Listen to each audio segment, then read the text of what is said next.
Whatever you do is all for yourself, part 7 of 9, on Between Master and Disciples, held in English.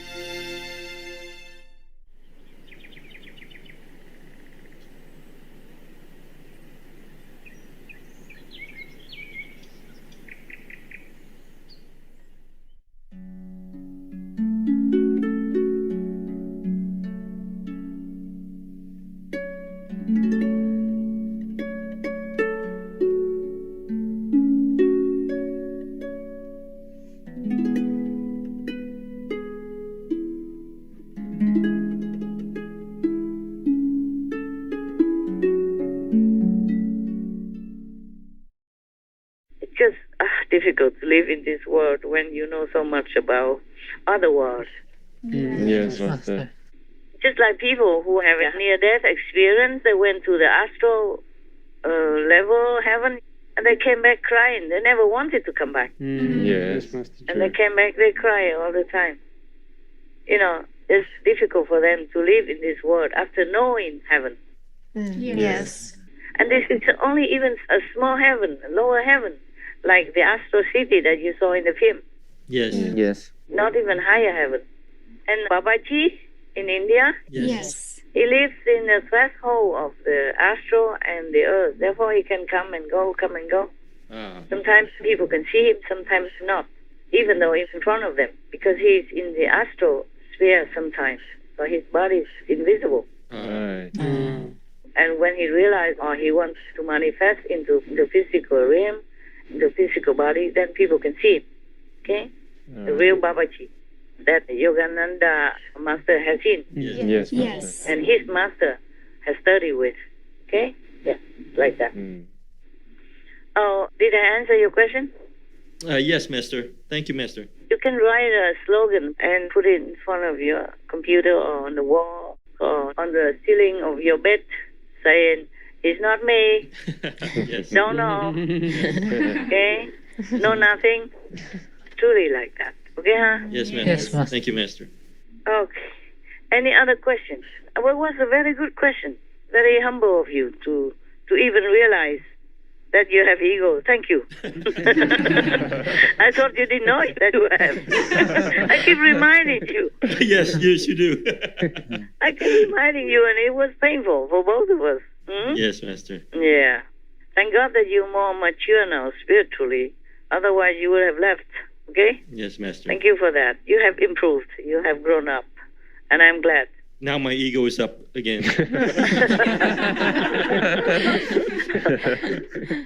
You tell your ego, behave, or I'll cut you off. Yes, Master. No more contact with you. Yes, Master. How you say, excommunication. Yeah? No more communicating with your ego. Cut him off. Disown him. Yes. Yes. All right. Excommunicate. Okay. Concerning the ego, it's just very dangerous, actually. It's not just normal. Because sometimes you know it's right. But if your ego, is too big, then you don't do it. And you could even harm yourself in different situations, different levels, or different ways. Many people, because of that, they lost their lives. Just like Canaan, the son of Noah. Even though he knows that it's safer to go up to the boat that Noah has built, he did not. Just because he so habitually always went against his father, always argued with him, always didn't want to subdue his ego to listen to his father. So it even became a habit. So even in such a life and death situation, he would not give in. Yes. He didn't want to lose. He didn't want to let his father win and say, "I told you so." He could not lose his ego, his pride, his arrogance in order to climb up to the boat to save himself in such flooding of water and turbulence in that situation. And the story about the queen, because of the ego, she killed her son. Yes. If she was a normal person, like a beggar, for example, then she would not yell or get angry like that with some stranger. Understand. But because she's a queen, how dare anybody not be humble and grateful or bow or kowtow in front of the queen, especially the queen was so generous and kind. Right. You should be more humble and so thank you 1,000 times, for example, like that. That's even not enough for the queen's ego, let alone that you even say nothing of the sort and you just talk as if talking to nobody. Like whatever you do is for yourself anyway. Yes, Yes, Master. yes, Master. The beggar did not say that as the means of offense or anything. She just knew it is true. And in order to repay the kindness of anybody who donates something to her, she wanted to remind them of that, the truth. But they did not appreciate it. That's the best advice she could give. You see? Yes, I understand. If the queen had listened to her, or at least ignored it or thought about it, then she wouldn't have lost her first son, the crown prince, and she almost lost her life also. She collapsed. Yes. If she was not a queen and thus had so many famous and good physicians around her immediately, she would have died too. Yes. That's true. Who knows? Like a heart attack or something and cannot be cured, Oh, yes, Master. or just collapse and then don't ever wake up. So if she were not the queen, then she wouldn't have been that angry. And she wouldn't have been so proud that she was generous and kind because she couldn't afford it.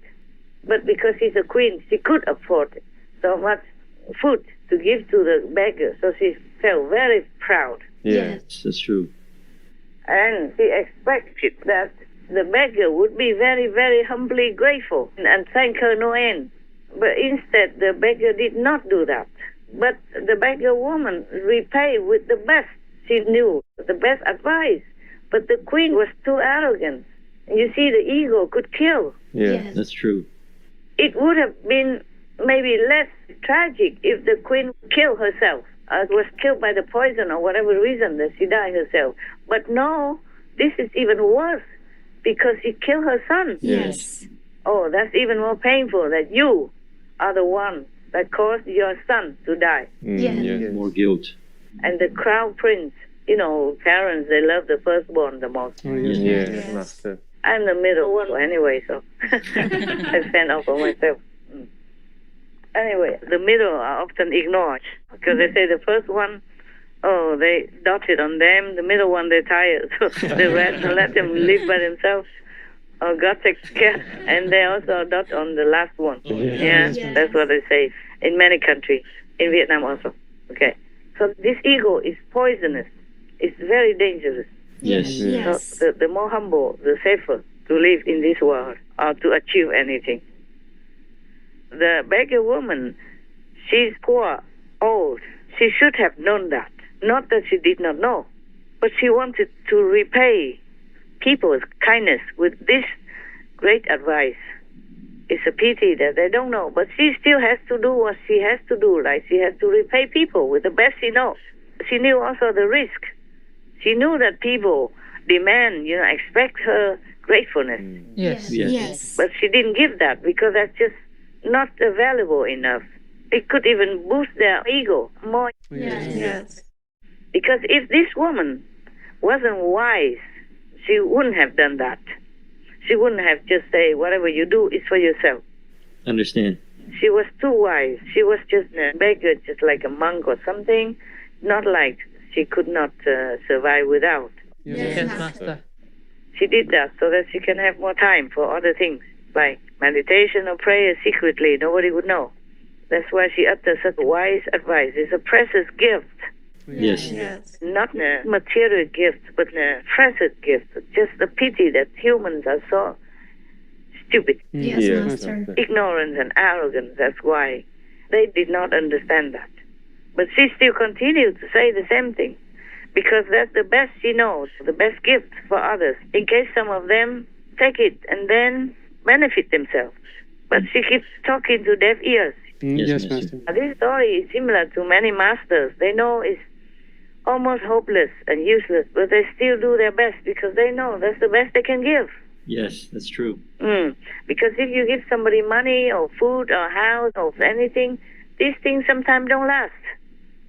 The house could kaput, be damaged by fire or flood or storm, anything could destroy it, yeah? Yes, that's The right. money, they could lose it. Yes. Or they could buy some bad things or wrong food and then poison themselves and die. And it won't last forever. But wise advice, sage advice lasts forever. If they can digest it, of course, if they can understand it. But as usual, wise advice is ignored, Unfortunately, yes. unfortunately, and that's how the world became what it is. Many wise, compassionate masters came and went, and humans still are at this stage. Yes, Yes, Master. Master. Yes, Master.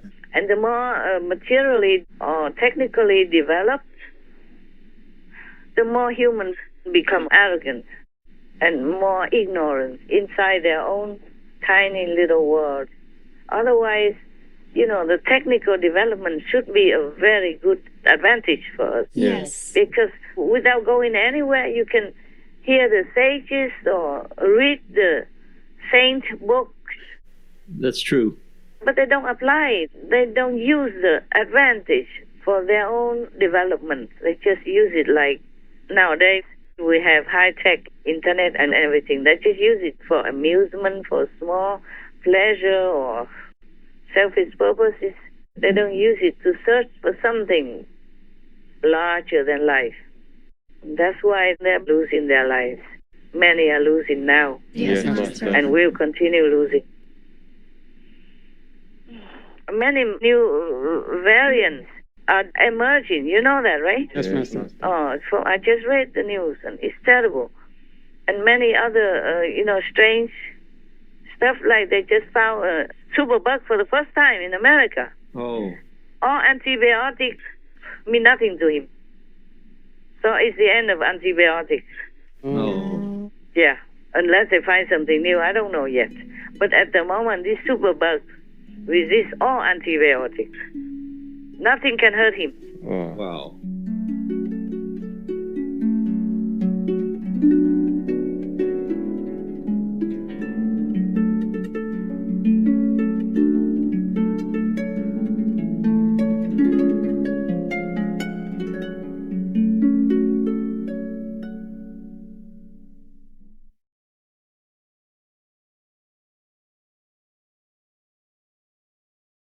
I try to teach people that being vegan is not just good for your health and well-being, but good for our planet, environment, etc. Tabay Atkins, vegan.